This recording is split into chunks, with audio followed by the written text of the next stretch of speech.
हम नर्सिंग और paramedical colleges की तरफ से आए हैं जो जम्मू में वर्क करते हैं, फंक्शन करते हैं। तो हम लोग यहाँ इसलिए आए हैं कि हमारे को एडमिशन्स में बहुत प्रॉब्लम आ रही है, क्योंकि जो एडमिशन अथॉरिटी है स्टेट की, उसके थ्रू हमें जो सीट्स मिलती हैं वो सफिशिएंटली नहीं चल रहा है। उसका जो सिस्टम है काउंसलिंग का या एडमिशन्स का, वो स्मूथ नहीं है। जो इनका पहला राउंड हुआ था काउंसलिंग का, जो बच्चों की एडमिशन्स होती हैं वो JKBOP के थ्रू होती हैं हमारे कॉलेजेस में, तो उनका पहला राउंड जून में कंडक्ट किया गया था। तो उस का राउंड के बच्चे हमारे तक अभी तक नहीं पहुंचे हैं, और उसके बाद जो सेकंड राउंड होना था वो भी दिसंबर शुरू होने वाला है। अभी सेकंड राउंड भी उनका शुरू नहीं हुआ है, जो ऑलमोस्ट 6 से 7 महीने उसको हो चुके हैं। उसकी वजह से हमारे पास एडमिशन्स नहीं आ रही हैं। हमारे पास 70 के बैचेस हैं जिसमें हम 70 स्टूडेंट्स को एडमिट कर सकते हैं, बट उसके बावजूद हमारे पास 12-13 से ज़्यादा बच्चे नहीं पहुंच रहे हैं हर साल।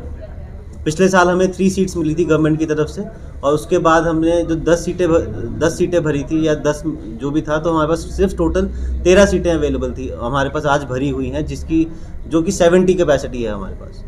तो अगर कोई 3000 बच्चा या कोई 17,000 बच्चा फॉर्म भर रहा है एडमिशन्स के लिए स्टेट के अंदर, और सीट्स हैं सिर्फ 450, 550 या 600, तो वो 600 सीट्स भी नहीं भरी जा रही। तो जो मेन प्रॉब्लम है वो ये है कि स्टेट में जो बच्चा है एडमिशन्स के लिए काफ़ी अवेलेबल है, बट एडमिशन कॉलेज में बच्चा ले नहीं रहा है या एडमिशन कॉलेज में हो नहीं रही है, क्योंकि कॉलेज के पास कोई अथॉरिटी ही नहीं है एडमिशन करने की। उसके बाद भी अगर स्टेट से हमें 13-14 सीटें मिल जाती हैं मान लीजिए, तो उसके बाद भी हमारे को कोई अथॉरिटी नहीं है कि आप अपनी सीट्स जो बची हैं कॉलेज की वो आप फिल करिए।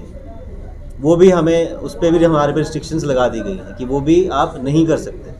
तो अगर ये हमें 20 सीटें देंगे तो हमें 20 से ही काम चलाना पड़ेगा, जो 20 तो बहुत दूर की बात है। अभी तो हमें 13-14 भी नहीं मिल रही हैं पिछले 3 साल से। प्रॉब्लम आ रही है एडमिशन्स की है, तो ये बाकी स्टेट्स में भी इसी तरह से यूनिवर्सिटी के थ्रू एडमिशन्स होती हैं कॉलेजेस में, ठीक है। तो पहले वो लोग 1 राउंड करते हैं, 2 राउंड करते हैं, उसके बाद अगर सीट्स खाली बच जाती है हमारे पास, तो कॉलेजेस को अथॉरिटी होती है मैनेजमेंट की सीट्स फिल करने की, ठीक है। सर हम DRD कॉलेज से आए हैं, हम DRD कॉलेज कठुआ से आए हैं, और बाकी भी सभी यहाँ नर्सिंग कॉलेजेस के रिप्रेजेंटेटिव्स ही बैठे हैं, नर्सिंग कॉलेज के, फार्मेसी कॉलेज के रिप्रेजेंटेटिव्स ही बैठे हैं। तो चीज़ ये है कि और स्टेट्स में जो रेशो है प्राइवेट कॉलेजेस के पास, वो गवर्नमेंट सीट्स की 50% है और प्राइवेट सीट्स की 50% है। यहाँ पे वो कोई रेशो मेंटेन्ड है ही नहीं कि कॉलेज के पास अपनी मैनेजमेंट कोटा का कोई ऑप्शन ही नहीं है कि सारी सीट्स ही उसको स्टेट की तरफ से मिलेगी।